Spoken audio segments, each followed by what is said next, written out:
Hey everyone, welcome back to Noiseberry Games. Today I'm taking a look at a new game called Saint Slayer Spear of Sacrilege.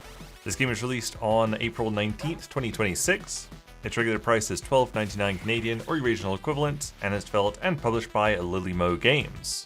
This is an NES-style 2D action game featuring loads of stages, enemies, and gore, set against the backdrop of late 17th century Europe. Play as the ex-soldier Rudiger and wield the Spear of Sacrilege as you save the Holy Roman Empire from the corrupt Catholic priest, Father Pacer. So from the screenshots and on the surface, this game looked pretty much ideal to me. This obviously looks very, very much like the NES Castlevania games, which are my favorite Castlevania games. Bloodstained Curse of the Moon, which was a modern, sort of like a retelling of Castlevania 3. It was sort of like a spiritual successor of Castlevania 3, but more modernized, is honestly one of my favorite games ever. I love that game. So when I saw this game was coming out, I thought, hey, maybe this is going to be another Curse of the Moon. Definitely want to check it out because I really do like those old school Castlevania games for some reason. The thing I liked the most about Curse of the Moon was it was a very retro-styled game, but it was still modernized to make it fun for a modern audience. Saint Slayer didn't really get that, unfortunately.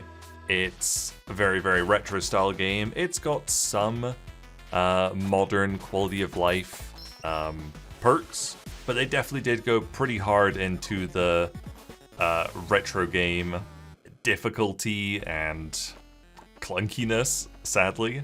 So on the plus side, it's got difficulty settings, so very much like Curse of the Moon, you can actually play on an easier difficulty, which just disables, gives you a little bit more life, more lives, more HP, but it also stops you from getting knocked back when you take damage. That is probably one of the hardest things to deal with in those early Castlevania games, is if you're trying to jump over a gap and a bat happens to run into you at that moment, you'll get knocked back and possibly fall through the gap.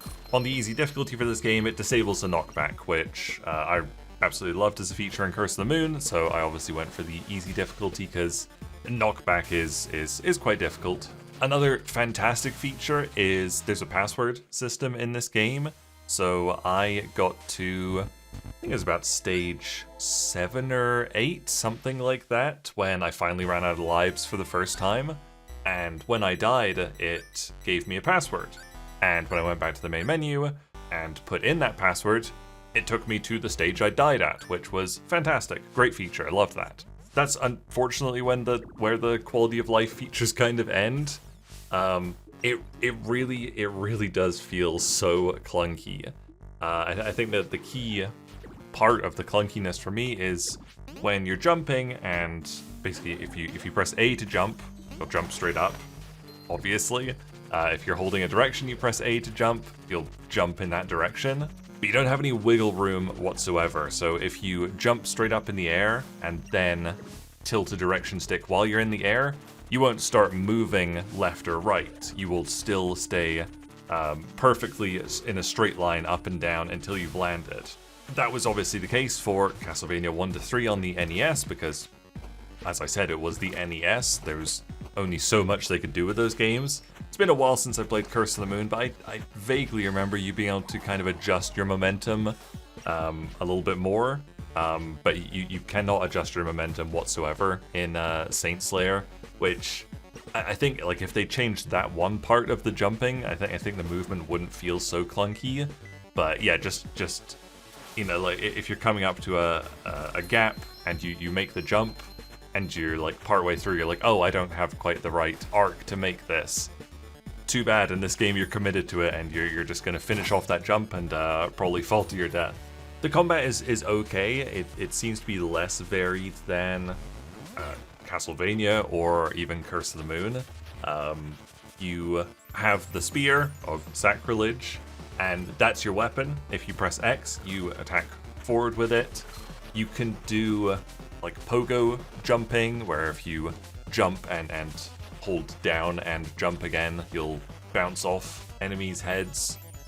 Maybe you're familiar with that from like Shovel Knight or Hollow Knight. And if you do up and attack, you can also throw your spear, and this uses up one of your rosary beads, which you can replenish throughout the stages.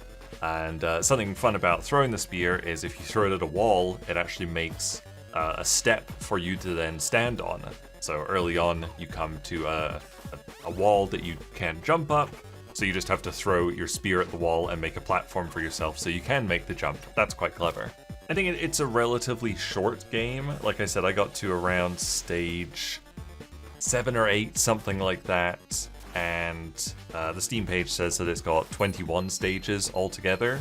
You can actually play the whole thing through in co-op if you want to, which is another great feature. And obviously 21 stages doesn't sound too long. I played for 25 minutes and I got a third of the way through that, but I was also on the easy difficulty. In each stage there's also a shop, and at these shops you can buy hints at where a secret is in the stages. And I didn't manage to find a single secret when I was playing, so if you do get through all 21 stages and you haven't found secrets, plenty of replayability there. Again, there's the co-op factor, so there's a lot of replayability for it. I think it's very good value for money, actually. It just wasn't for me. I stopped playing after 25 minutes because I was on like the sewer level, and up until that point, all the levels had been decently short, and when you die, you know, like fail a jump, fall through a gap, you get sent back to the start of that level. Before the sewer level, they were all quite manageable, but the sewer level got so long, and I just kept dying in here and having to go all the way back to the start. And yeah, eventually I was like, yeah, I don't want to play any more of this. Curse of the Moon, it's not, unfortunately. So I do think it's quite a good game, actually. It's just not for me. It's too retro and nostalgic and old school for me.